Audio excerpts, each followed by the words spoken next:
bonke abantu bafike la kube mnandi kube kuhle njengoba ngangishilo ukuthi khona okukhulu engiphathele khona la eRevelation Records well namhlanje ngize la ukuzofeza leso sithembiso lezi izinto nizibona emva kwami njengamanje ama-artist oqala engiwasayinile la eRevelation Records so bala namhlanje ukuzosibonisa ukuthi bazoyishukumisa kanjani industry la eMzansi. So without much further ado, let's put our hands together for the followers.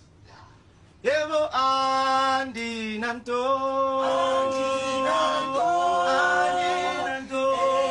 Sage Kizomina Andi Nako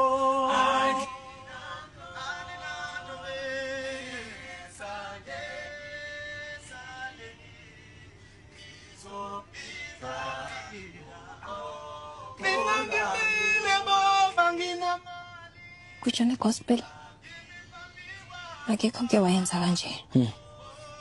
Ngiyambona uDebra liqonde ethina yela. Qonde ethina ngempela yela. Asesinenkinga enkulu kabi ke manje la. Revelation.